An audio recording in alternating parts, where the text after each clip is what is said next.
Hello and welcome to Niku Talk's first podcast. In this podcast, we're going to discuss the importance of content in the writing section of tests like IELTS and TOEFL and all the other similar tests. The reason I decided to discuss this in our first podcast is a lot of test takers make a big mistake when it comes to the writing section.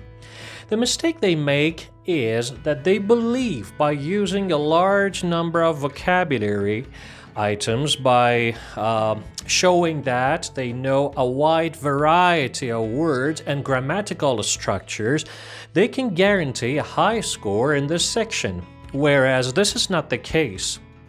You see, I'm not saying that words and grammatical structures are not important, and I'm not saying that they don't contribute to your getting a better score. They are definitely important, and you need to improve your knowledge of words and English grammar, but the mistake is that some of the test takers only focus on these two aspects.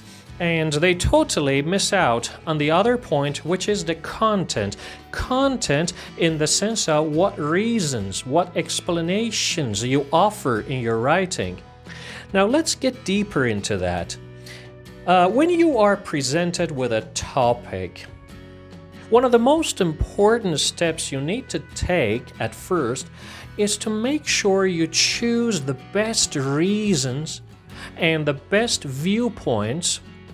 Well, by viewpoint, I mean that you need to look at it from the right perspective.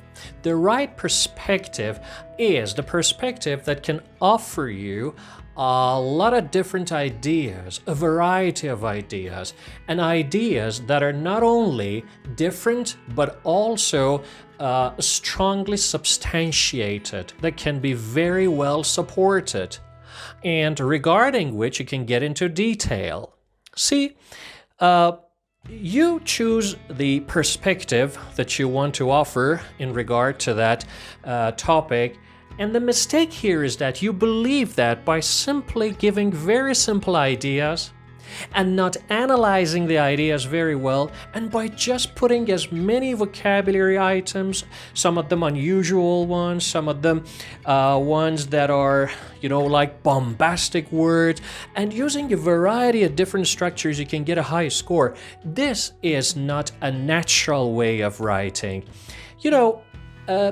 In the eyes of a native speaker, in the trained eyes of a trained native speaker, someone who has been given the task of reading your essays and scoring them, they're looking for something that sounds natural. So simply using different words because they are long or beautiful and not everybody uses them, this is not enough for you to get a high score.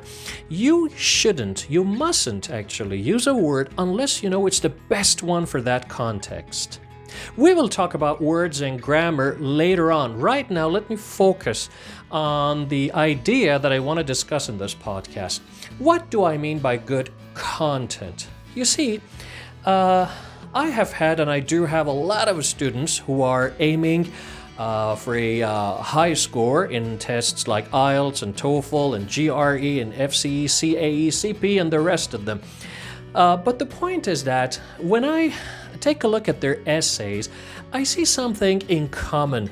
There is not enough evidence to support their viewpoint. There is not enough evidence to support the claims they make. This is where they go wrong. Let's talk about a body paragraph. You know what a body paragraph is. It's one of the paragraphs in the middle of the essay where you present your ideas in detail.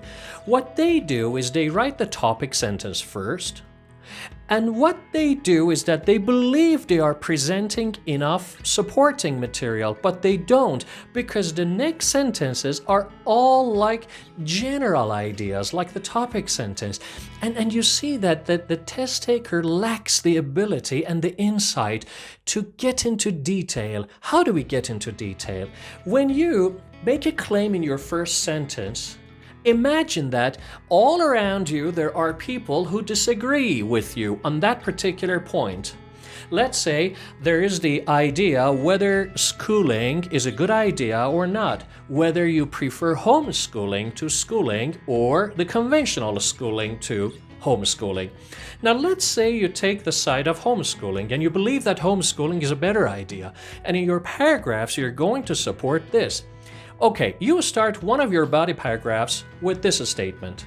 Let's say it's the second body paragraph. So you go, secondly, homeschooling is a better idea because when we learn things at home, we are in a more relaxing environment, and because of that, your ability to learn and your perception of ideas is higher. Okay, wait here. This is a general statement you make at the beginning of the paragraph to support your viewpoint. Now, imagine all those people sitting around you all raise their eyebrows and disagree with you, and they all go, "Who says so? Who says so? This is not right." From now on, you must focus on one important point in your paragraph.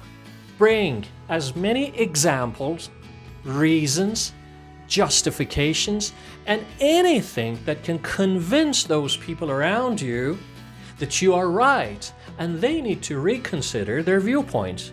But if you keep repeating yourself, repeating the topic sentence in different wording, just changing the words and making statements that are all general sounding, this is not going to solve the problem. What you need to do is to get into detail, give reasons why homeschooling, why learning at home offers a more relaxing environment. You need to get into detail by, for example, giving examples. You can give examples about your personal life. I'm highlighting this part, guys.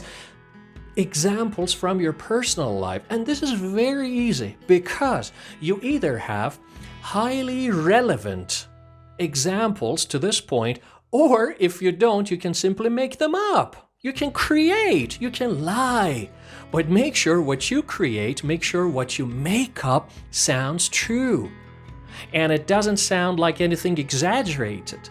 So you need to give an example of your own life. For example, you can say that before you started homeschooling, let's say at the age of 10, you had felt so stressed out and out of place in the school environment. But the moment you started learning at home with your mother, with your father, under their supervision, you started to learn things much better because you felt relaxed. There was no competition, and there was no comparison between the students, and teachers were not labeling students or school. So this can somehow start to convince your listeners or readers that what you're saying is really reliable and they can accept it as truth.